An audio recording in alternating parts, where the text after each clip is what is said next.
L'actu à la une, c'est avec vous, Karim Bouaziz. L'actualité de cette semaine a été marquée par plusieurs événements. On commence avec Gaza, toujours sous les bombes. La situation humanitaire est chaotique en ce mois de Ramadan. En effet, après plus de 5 mois de bombardement, Gaza, un cimetière à ciel ouvert, l'expression empruntée à Joseph Borrell, le chef de la diplomatie européenne, un bilan gazaoui qui avoisine les 32 000 morts, en majorité des civils. Comme cette famille, la famille El-Thabethibi, 36 membres d'une même famille décimés par une frappe sioniste alors qu'elle préparait le repas du Sahur. Également, l'ambassadrice de la Palestine en France, endeuillée. En effet, elle Abou Hassira a perdu 10 membres de sa famille décédés à cause d'un bombardement. C'était il y a 2 jours.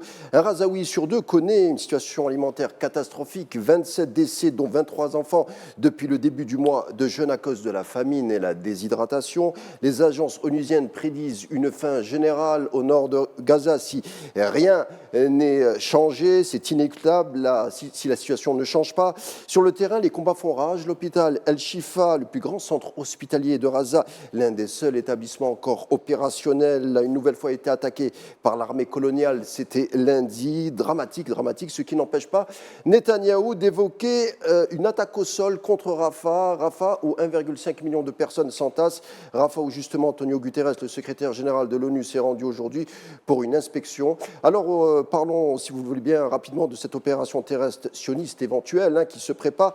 L'allié américain, par la voix de John Kirby, porte-parole du Conseil national américain de la sécurité, affirme que les États-Unis ne peuvent soutenir un plan qui ne prendrait pas en compte la situation humanitaire.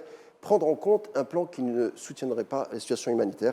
Nous sommes à 32 000 morts, 18 000 enfants. Netanyahou a depuis 5 mois tranché cette question largement. Il n'en a cure de la situation humanitaire, mon cher John Kirby. Surtout que les bombardements se font avec vos bombes, les bombes américaines, sauf qu'aux États-Unis, voyez-vous, nous entamons la campagne présidentielle. Joe Biden craint que sa candidature soit une victime collatérale de cette Nakba, une victime indirecte et moins tragique, c'est sûr, étant donné que surtout dans son camp démocrate, de plus en plus d'adhérents lui reprochent d'être non seulement d'être traversé par une partialité pro-sioniste, et surtout d'être tout bonnement complice de génocide à l'endroit de Gaza.